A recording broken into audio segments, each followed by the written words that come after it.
ബലൂചിസ്ഥാൻ എന്ന് പറയുന്നത് പാകിസ്ഥാന്റെ ഒരു പ്രവിശ്യ മാത്രമല്ല, ബലൂച്ച് ജനത വസിക്കുന്ന പ്രദേശങ്ങളെല്ലാം ചേർത്തുകൊണ്ട് ബലൂചിസ്ഥാൻ എന്നാണ് വിളിക്കുന്നത്.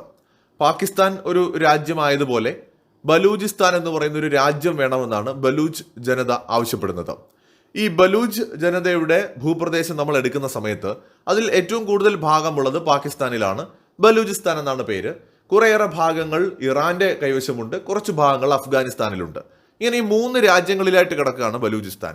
അപ്പോൾ ഈ 3 പ്രദേശങ്ങളെയും കൂടെ ചേർത്തുകൊണ്ട് വിശാലമായ ബലൂചിസ്ഥാൻ എന്ന് പറയുന്ന ഒരു രാജ്യമായിട്ട് അതിനെ മാറ്റണം എന്നുള്ളതാണ് അവിടെ പ്രവർത്തിക്കുന്ന വിഘടനവാദ ഗ്രൂപ്പുകളുടെ എല്ലാം തന്നെ ആവശ്യം. ബലൂച്ച് ലിബറേഷൻ ആർമി എന്ന് പറയുന്നത് ഇറാന്റെ ഭാഗമായിട്ടുള്ള ബലൂച്ചിൽ പ്രവർത്തിക്കുന്ന ഒരു വിഘടനവാദ സംഘടനയാണ്. അതുപോലെ തന്നെ ബലൂച്ച് ലിബറേഷൻ ഫ്രണ്ട് എന്ന് പറയുന്ന ഒരു സംഘടനയുണ്ട്. വേറെയും ചെറുതും വലുതുമായ ഒരുപാട് സായുധ സംഘടനകളുണ്ട്. ഇവര് പാകിസ്ഥാനിലും അഫ്ഗാനിസ്ഥാനിലും ഇറാനിലുമായിട്ടാണ് പ്രവർത്തിക്കുന്നത്. അപ്പോൾ ഈ കാര്യങ്ങൾ അറിഞ്ഞെങ്കിൽ മാത്രമേ നമുക്കിപ്പോൾ നടക്കുന്ന പ്രശ്നങ്ങളെ മനസ്സിലാക്കാനായിട്ട് പറ്റുള്ളൂ. അതിൽ ഈ ബലൂജിനോട് ഒരു അനുഭാവപൂർണമായ നിലപാടാണ് ശരിക്കും ഇറാൻ ഉള്ളത്. ബലൂചിസ്ഥാൻ വേർപെടുന്നതിനോട് ഇറാൻ വലിയ എതിർപ്പില്ല. അതിൻ്റെ ഒരു പ്രധാന കാരണം ഈ ബലൂചിസ്ഥാൻ പാകിസ്ഥാന്റെ ഭാഗമായിട്ട് തുടരുന്നത് ഇറാനെ സംബന്ധിച്ചിടത്തോളം വലിയ ഭീഷണിയാണ്. കാരണം ഇറാന് ഈ ഒരു പ്രദേശത്ത് മലകളോ അല്ലെങ്കിൽ കുന്നുകളോ ഒക്കെ ഉള്ള ഒരു നാച്ചുറൽ ആയിട്ടുള്ള ഒരു പ്രതിരോധ സംവിധാനമില്ല. അപ്പൊ അതുകൊണ്ട് തന്നെ ഈ പാകിസ്ഥാനുമായിട്ടുള്ള അതിർത്തി എന്ന് പറയുന്നത് അവർക്ക് വലിയ ബുദ്ധിമുട്ടാണ്. എന്നാൽ അതിനിടയിൽ ബലൂചിസ്ഥാൻ എന്ന് പറയുന്ന ഒരു രാജ്യം വരികയാണെങ്കിൽ സ്വാഭാവികമായിട്ടും ഇറാന് പാകിസ്ഥാനുമായിട്ടുള്ള അതിർത്തിയെ ഒഴിവാക്കാൻ സാധിക്കുമെന്നത് എടുത്തു പറയേണ്ട ഒരു കാര്യമാണ്. അപ്പൊ ഇന്നലെയും മെനഞ്ഞാന്നുമൊക്കെയായിട്ട് നടന്ന ആക്രമണങ്ങളെ കുറിച്ച് എല്ലാവരും അറിഞ്ഞിട്ടുണ്ടാകും. ഇന്നിപ്പോൾ ബലൂച്ച് ലിബറേഷൻ ആർമി വളരെ വ്യക്തമായ ഒരു കാര്യം പറയുന്നുണ്ട്.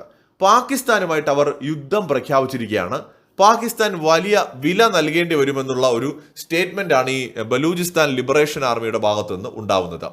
ഈ ബലൂച്ച് ലിബറേഷൻ ആർമി പുറത്തുവിട്ട പ്രസ്താവനയിൽ പറയുന്നത് അവർ ഈ ബലൂചിസ്ഥാൻ എന്ന് പറയുന്ന രാജ്യം സ്ഥാപിക്കുമെന്ന് തന്നെയാണ്.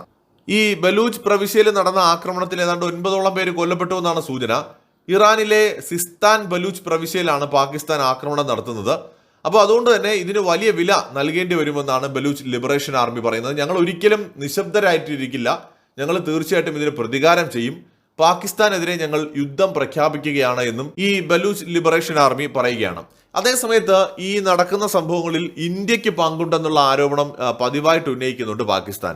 അതായത് ബലൂച്ച് ലിബറേഷൻ ആർമിയെയും ബലൂച്ച് ലിബറേഷൻ ഫ്രണ്ട് പോലെയുള്ള ബലൂചിസ്ഥാനിലെ വിഘടനവാദ സംഘടനകളെ ഇന്ത്യയാണ് സപ്പോർട്ട് ചെയ്യുന്നത്, അല്ലെങ്കിൽ ഇന്ത്യൻ രഹസ്യാന്വേഷണ ഏജൻസികളുടെ പിന്തുണയോടെയാണ് അവർ പ്രവർത്തിക്കുന്നത്. അവിടെ അവരാണ് ആ ഒരു പ്രശ്നങ്ങൾക്കെല്ലാം പിന്നിലെന്നാണ് പാകിസ്ഥാൻ ഒഫീഷ്യൽസ് കുറെ കാലങ്ങളായിട്ട് പറഞ്ഞുകൊണ്ടിരിക്കുന്നത്.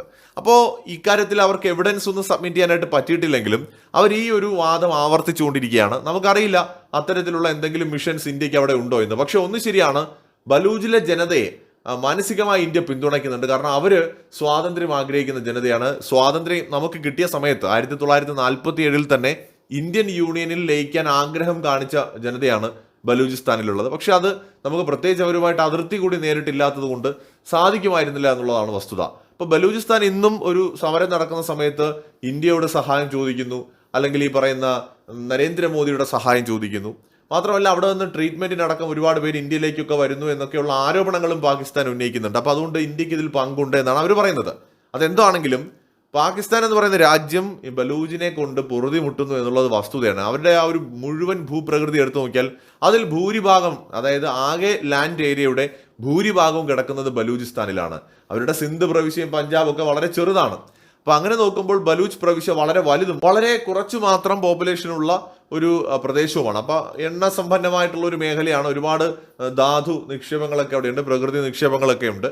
പക്ഷേ അത് പാകിസ്ഥാന് വേണ്ട വിധത്തിൽ ഉപയോഗിക്കാൻ പറ്റുന്നില്ല. അവിടെ വേറെ ആരെയും ഇറങ്ങി കളിക്കാൻ വിഘടനവാദ സംഘടനകളോട്ട് സമ്മതിക്കുന്നുമില്ല എന്നുള്ളതാണ് അവിടുത്തെ ഒരു പ്രത്യേകത. പാകിസ്ഥാൻ തീരാ തലവേദനയായിട്ട് മാറിക്കൊണ്ടിരിക്കുകയാണ് ബലൂജിലുള്ള വിഘടനവാദ സംഘടനകൾ. അതോടൊപ്പം തന്നെ തെഹ്രീക്ക് താലിബാൻ പോലെയുള്ള സംഘടനകളും പാകിസ്ഥാനിൽ ആഭ്യന്തരമായിട്ട് ഒരു കാലത്ത് ഭീകര സംഘടനകളെ വളർത്തി ഇപ്പോഴും പരിപാലിക്കുന്ന പാകിസ്ഥാൻ ഭീകര സംഘടനകൾ കൊണ്ട് തന്നെ ബുദ്ധിമുട്ടുന്നു എന്നുള്ള ഒരു കാഴ്ച കൂടിയാണ് നമ്മളിപ്പോൾ കാണുന്നത്. എന്തായാലും ഈ പ്രശ്നം ഗുരുതരമായിട്ട് മുന്നോട്ട് പോകാൻ തന്നെയാണ് സാധ്യത. മറ്റൊരു വീഡിയോയുമായിട്ട് വീണ്ടും കാണാം.